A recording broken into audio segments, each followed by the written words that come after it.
Ngunit, paano tayo makapagsisisi? Gaya ng sa salitang metanoia, tayo ay makapagsisisi, una, kung tayo'y daratnan ng salita ng Diyos.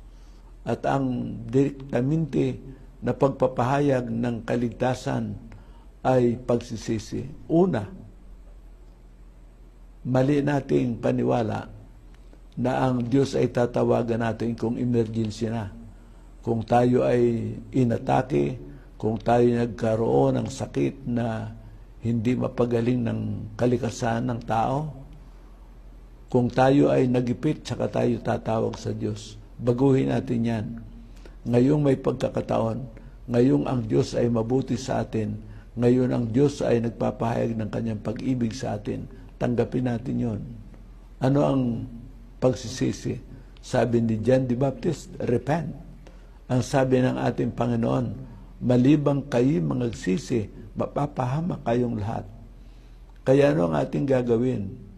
Sundan natin ang pagsisisi. Basahin natin ang paraan ng pagsisisi. Sa aklat ng mga gawa, pangkat 2 at ang talata ay 38,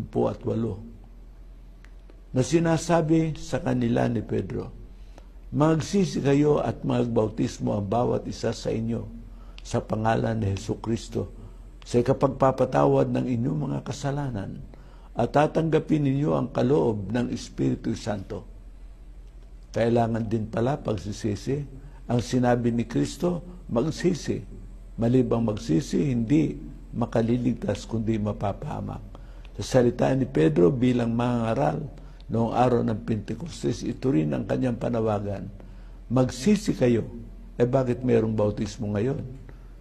Yun ay bunga ng pagtanggap mo ng aral na tayo ay magsisi, sapagkat ang magsisi ay pagbabago ng isip.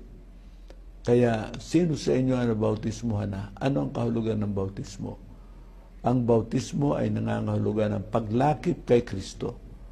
At ang paglakip kay Kristo ay ating mababasa sa 6:4 ng mga taga-Roma. Tayo nga'y nangalibing nakalakip niya sa pamamagitan ng bautismo sa kamatayan, na kung paano si Kristo ay nabuhay na maguli sa mga patay sa pamamagitan ng kaluwalhatian ng Ama, gayon din naman na tayo mga kakalakad sa panibagong buhay. Yan palang bautismo ay kapahayagan ng pagsisisi, sapagkat sa